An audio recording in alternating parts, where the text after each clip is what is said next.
Where did Cain, the firstborn son of Adam and Eve, find his wife? This is a question that has puzzled scholars, theologians, and curious minds for centuries. If Adam and Eve were the first humans, and Cain killed his brother Abel, then who was left? This mystery goes deep into the earliest chapters of humanity, raising profound questions about creation, genealogy, and the very origins of civilization. Let's explore the ancient clues and uncover the hidden answers behind Cain's enigmatic wife. Let's start by going back to the beginning: Adam, Eve, Cain, and Abel. These four are the first people explicitly mentioned in the Bible. The Bible tells us that after Cain killed his brother Abel, he was punished and banished by God to wander the earth. Genesis 4:16 states that Cain settled in the land of Nod, which was east of Eden. Then in Genesis 4:17 we read, Cain made love to his wife, and she became pregnant and gave birth to Enoch. This verse is what causes so much curiosity. If Adam and Eve were the first humans, and the Bible only mentions Cain and Abel as their sons, where did Cain's wife come from? Before going into where Cain's wife came from, let's understand what led Cain to leave and find her in the first place. After murdering Abel, God places a curse on Cain, banishing him from his home. Genesis 4:12 reads, "When you work the ground, it will no longer yield its crops for you. You will be a restless wanderer on the earth." Cain's curse is significant, not just because it marks him as a criminal, but also because it cuts him off from the land he once cultivated. The earth itself turns against him. Cain fears for his life after this curse, worried that others might kill him out of vengeance for Abel's death. Genesis 4:14 tells us that Cain cried out to God, saying, "Whoever finds me will kill me." But who were these others Cain feared? This suggests that more people might have existed, people who weren't directly mentioned in the story. God then marks Cain, offering him divine protection. With this mark, Cain sets out for the land of Nod, east of Eden, where he eventually finds a wife. But the mystery still lingers. Who was she? At first glance, Gen 4:17 leaves us with more questions than answers. There is no mention of other women existing before Cain's wife. So, how could Cain find a woman in a world that seems devoid of any other people apart from his immediate family? This question leads us to two main possibilities, and both theories have been debated by scholars over the years. So let's explore these options. The most widely accepted explanation is that Cain married one of his sisters. Though the Bible does not explicitly mention every child that Adam and Eve had, we know from Genesis 5:4 that Adam had other sons and daughters. Therefore, Cain's wife may have been his sister, niece, or even a more distant female relative, possibly a granddaughter. It is important to understand that in the early days of humanity, intermarriage between close relatives was not only common, but necessary to propagate the human race. Adam and Eve, being the first humans, would have passed down pure genetic material, and the concerns of genetic defects from intermarriage that we have today were not an issue at that time. In fact, it wasn't until much later in the Mosaic Law that marriage between close family members was explicitly forbidden. This theory holds strong biblical support. Genesis 3:20 tells us that Adam named his wife Eve because she would become the mother of all the living.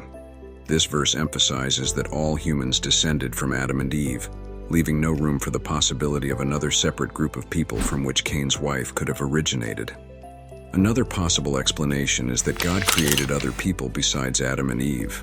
According to this theory, while Adam and Eve were the first humans, they were not necessarily the only humans created by God. Some suggest that God could have created other groups of people in different regions, and Cain's wife could have been a member of one of these groups. However, this theory faces significant challenges when compared to the biblical text. Genesis is quite clear that Adam and Eve are the parents of the entire human race. The notion that God created other humans outside of Adam and Eve contradicts the verse we mentioned earlier, Genesis 3:20, where Eve is referred to as the mother of all the living. This phrase indicates that every human being can trace their lineage back to Adam and Eve. Therefore, this theory, while intriguing, doesn't seem to align with the core teachings of the Bible. Understanding the importance of family lineage in the Bible is crucial to fully grasping this story. The descendants of Adam and Eve were charged with the task of filling the earth, a command given by God in Genesis 1:28. Adam and Eve likely had many children who, in turn, had their own children, leading to a rapidly expanding human family within just a few generations. Cain's marriage to a relative, whether a sister or a more distant descendant, highlights the necessity of close familial bonds in early humanity.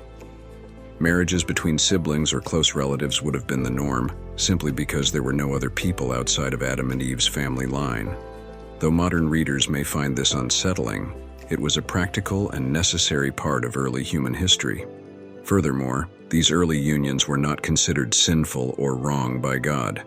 It wasn't until much later in the history of Israel, when laws were given to Moses, that marriage within families was restricted.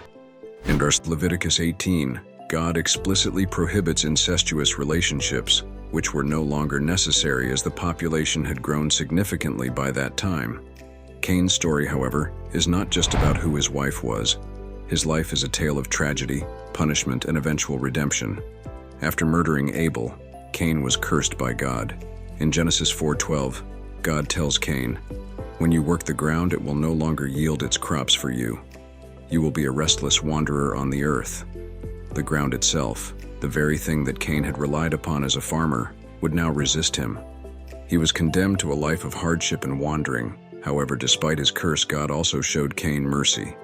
In Genesis 4:15, God places a mark on Cain to protect him from those who might seek to kill him.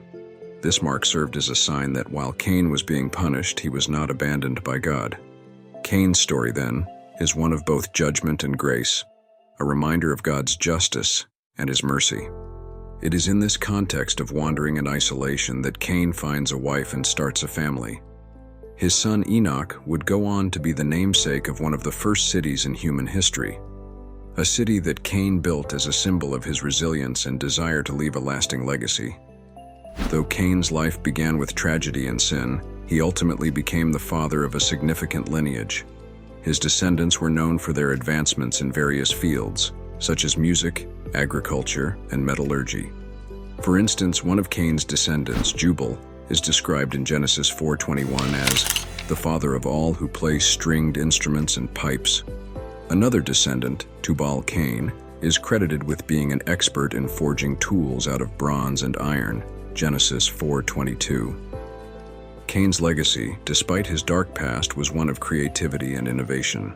His descendants played a crucial role in the early development of human civilization. This complexity in Cain's story adds another layer to the mystery of his wife's identity, as it suggests that even after his sin, God allowed his family line to flourish and contribute to the growth of humanity. For those interested in exploring extra-biblical sources, the Book of Jubilees provides an intriguing commentary on Cain's wife. This ancient Jewish text, written between 135 and 105 BC, identifies Cain's wife as his sister, Awan, or Anne. According to the Book of Jubilees, Awan was born to Adam and Eve after Cain and Abel. While this text is not considered part of the canonical Bible, it offers a glimpse into how ancient Jewish tradition understood Cain's marriage and family life. The Book of Jubilees also suggests that Cain's descendants played a significant role in early human history, much like the biblical account, emphasizing that Cain's legacy lived on through his children and grandchildren. The question of where Cain found his wife is more than just a biblical puzzle. It's a window into the early days of human history. While the Bible does not provide a detailed answer, it points us to the idea that Cain married one of his close relatives, likely a sister or niece. This explanation fits within the framework of early human development and is consistent with biblical teaching. Cain's story is a reminder of the complexities of sin, redemption, and legacy. Though marked by tragedy, Cain's life also reveals God's mercy and the resilience of the human spirit. His descendants went on to shape the world in meaningful ways, reminding us that even in the face of punishment, there is hope for new beginnings. Thank you for joining us on this journey through the origins of Cain's wife and the fascinating world of early Genesis. If you found this exploration insightful, feel free to share your thoughts in the comments below. And don't forget to subscribe for more thought-provoking content.